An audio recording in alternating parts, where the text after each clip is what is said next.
Lukas pasal 9. Yesus mengutus ke-12 murid. Maka Yesus memanggil ke-12 muridnya, lalu memberikan tenaga dan kuasa kepada mereka untuk menguasai setan-setan dan untuk menyembuhkan penyakit-penyakit.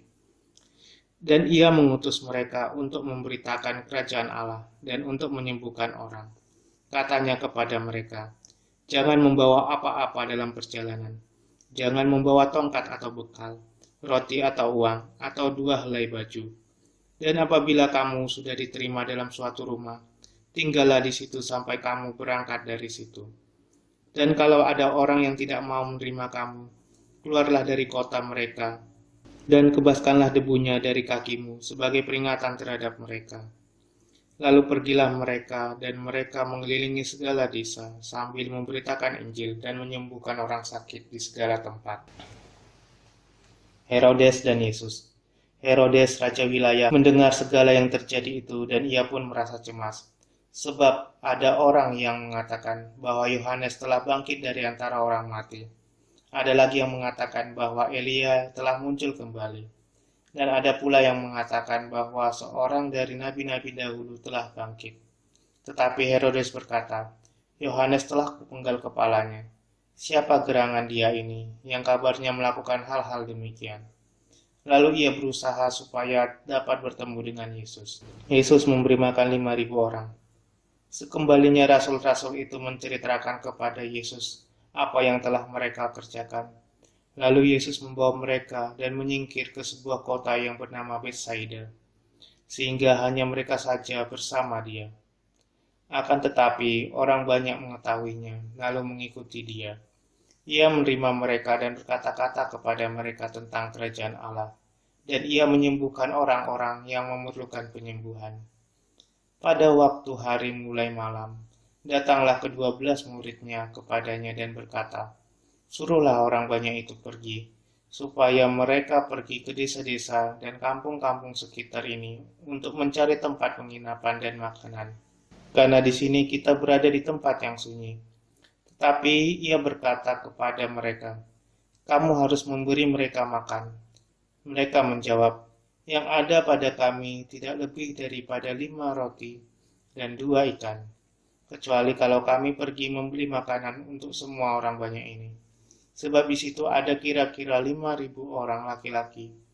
Lalu ia berkata kepada murid-muridnya, suruhlah mereka duduk berkelompok-kelompok, kira-kira 50 orang sekelompok. Murid-murid melakukannya dan menyuruh semua orang banyak itu duduk.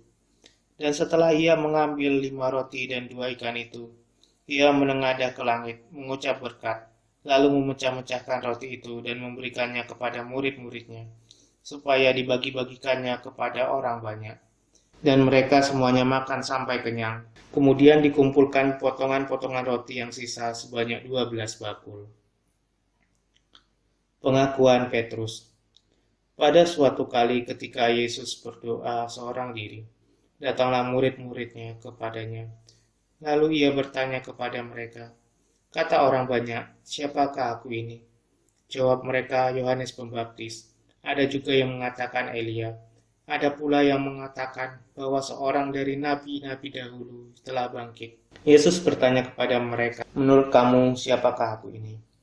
Jawab Petrus, Mesias dari Allah. Lalu Yesus melarang mereka dengan keras, supaya mereka jangan memberitahukan hal itu kepada siapapun. Pemberitahuan pertama tentang penderitaan Yesus dan syarat-syarat mengikut dia.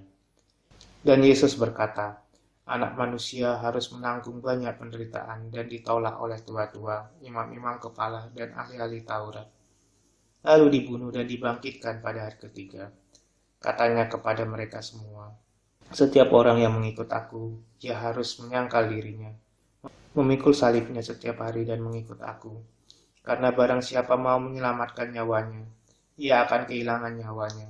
Tetapi barang siapa kehilangan nyawanya karena aku, ia akan menyelamatkannya.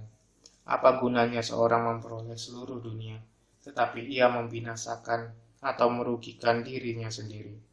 Sebab barang siapa malu karena aku dan karena perkataanku, anak manusia juga akan malu karena orang itu. Apabila ia datang kelak dalam kemuliaannya, dan dalam kemuliaan Bapa dan malaikat-malaikat kudus. Aku berkata kepadamu, sesungguhnya di antara orang yang hadir di sini, ada yang tidak akan mati sebelum mereka melihat kerajaan Allah." Yesus dimuliakan di atas gunung.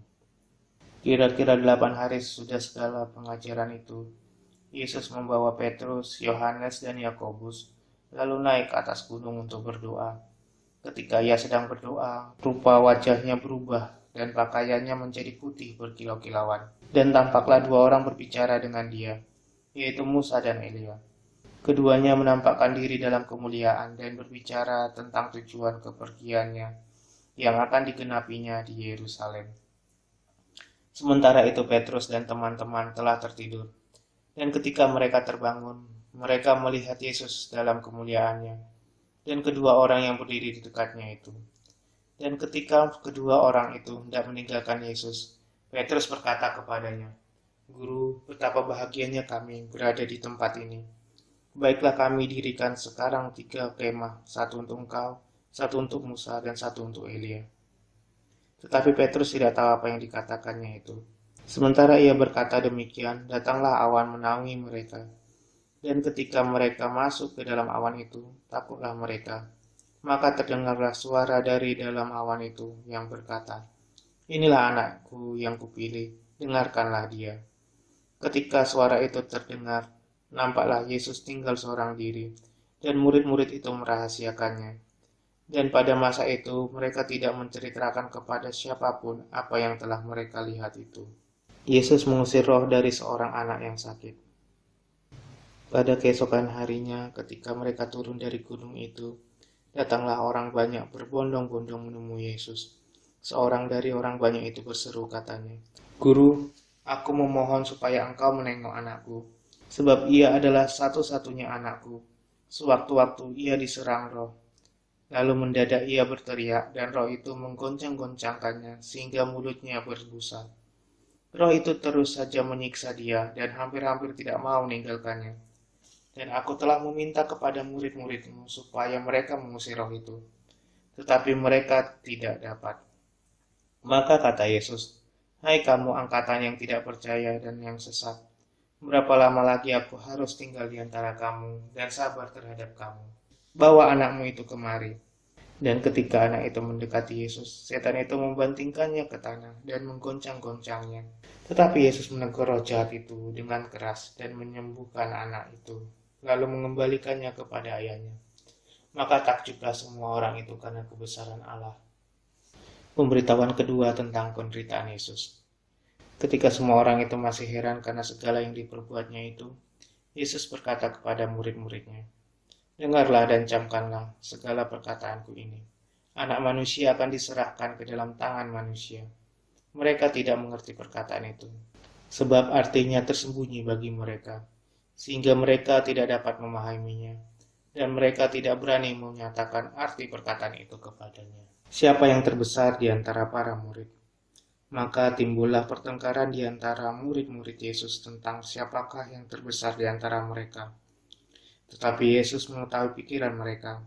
Karena itu ia mengambil seorang anak kecil dan menempatkannya di sampingnya, dan berkata kepada mereka, "Barang siapa menyambut anak ini dalam namaku, ia menyambut aku. Dan barang siapa menyambut aku, ia menyambut dia yang mengutus aku. Karena yang terkecil di antara kamu sekalian, dialah yang terbesar." Seorang yang bukan murid Yesus mengusir setan. Yohanes berkata, "Guru, kami lihat seorang mengusir setan demi namamu. Lalu kami cegah orang itu, karena ia bukan pengikut kita." Yesus berkata kepadanya, "Jangan kamu cegah, sebab barang siapa tidak melawan kamu, ia ada di pihak kamu." Yesus dan orang Samaria. Ketika hampir genap waktunya, Yesus diangkat ke surga. Ia mengarahkan pandangannya untuk pergi ke Yerusalem, dan ia mengirim beberapa utusan mendahului dia. Mereka itu pergi, lalu masuk ke suatu desa orang Samaria untuk mempersiapkan segala sesuatu baginya. Tetapi orang-orang Samaria itu tidak mau menerima dia, karena perjalanannya menuju Yerusalem. Ketika 2 muridnya itu, Yakobus dan Yohanes, melihat hal itu, mereka berkata, Tuhan, apakah Engkau mau supaya kami menyuruh api turun dari langit untuk membinasakan mereka? Akan tetapi ia berpaling dan menegur mereka, lalu mereka pergi ke desa yang lain. Hal mengikuti Yesus. Ketika Yesus dan murid-muridnya melanjutkan perjalanan mereka, berkatalah seorang di tengah jalan kepada Yesus, "Aku akan mengikuti engkau kemana saja engkau pergi." Yesus berkata kepadanya, "Serigala mempunyai liang dan burung mempunyai sarang, tetapi anak manusia tidak mempunyai tempat untuk meletakkan kepalanya." Lalu ia berkata kepada seorang lain, "Ikutlah aku." Tetapi orang itu berkata, "Izinkanlah aku pergi dahulu menguburkan Bapakku."